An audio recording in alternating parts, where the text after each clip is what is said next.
is, I think, going to be a very harsh and unpleasant kind of business. And will, I think, require an extremely harsh and unpleasant kind of man to see to it.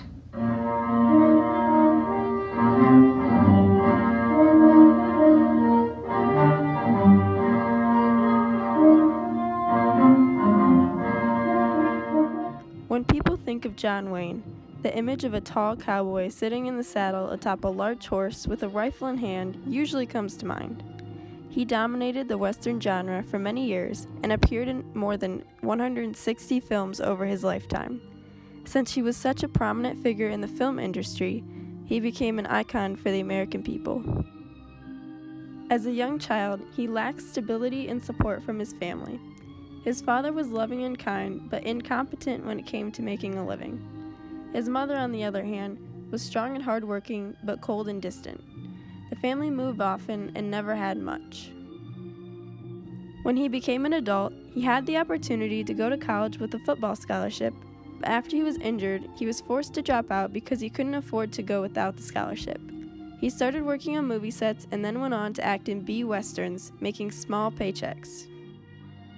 Finally, his talent was recognized, and he was given his breakthrough role by director John Ford in the film Stagecoach in 1939. He went on to act in well over 100 movies and became one of the most well-known actors in American history. His life serves as a symbol of the American dream.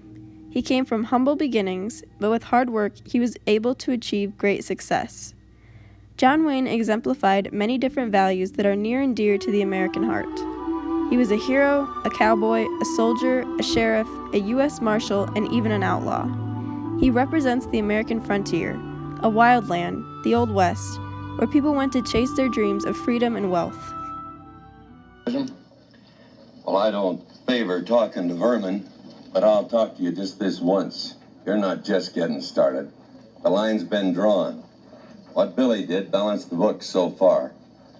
But if one of your men cross my land or even touch one of my cows or do anything to that store, I'm not going to the sheriff, the governor, or the president of the United States.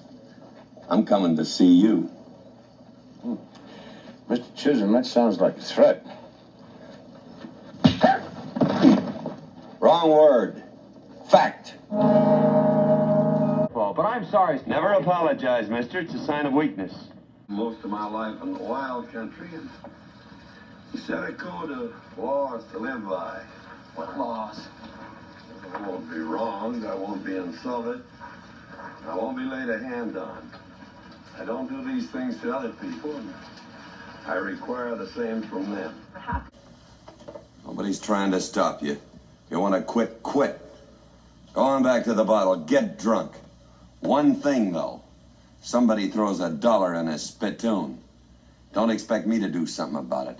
Just get down on your knees and go after it. I'm sorry. Sorry don't get it done, dude. That's the second time you hit me. Don't ever do it again. Now for this young whippersnapper. Now, no harm has been done. And young Ben here is one of the nicest boys in the territory, so just put down that shotgun. I'll teach him to fool with Mike. Now, we'll all calm down. Boss, he's just a little excited. I know. I'm going to use good judgment. I haven't lost my temper in 40 years. But, Pilgrim, you caused a lot of trouble this morning. Might have got somebody killed. And somebody ought to belt you in the mouth. But I won't. The hell I won't.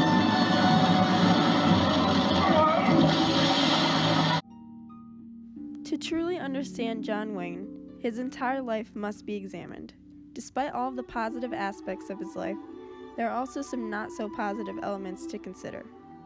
In a Playboy magazine interview nearly 50 years ago, he made several racist comments toward African Americans and Native Americans. These statements are clearly unacceptable in the present age, but in John Wayne's day, they were relatively common.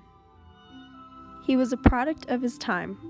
Some people believe that because of these racist statements, John Wayne should not be remembered positively or honored for his life. We recognize now that we should not speak in the way that he did, but it's wrong to let that be the only measure of his life. No one wants to be seen only for their faults, and when it comes to honoring people from the past, There will most likely always be some sort of problem, something that is no longer morally or socially acceptable that was part of their life. Take, for instance, George Washington. Our first president kept slaves on Mount Vernon, his plantation. Keeping slaves is obviously horrible, but we don't see anyone actively trying to ruin George Washington's memory because of it. We know that slavery is wrong, but it was part of the time in which Washington lived. By honoring his memory, we are not condoning racism, but we are recognizing that he contributed a great deal to this nation despite his bad decisions.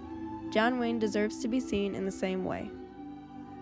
Remembering and honoring the people who have come before us, especially those who have had a large influence, is important because they teach society both what ought to be done and what ought not be done. John Wayne shows both positive and negative values, those values that should be imitated and those values that should be avoided. Ultimately, because of the strong values he portrayed in his movies and the contributions he has made to society, John Wayne should be seen as an American icon. Well, come see a fat old man sometime. Yeah!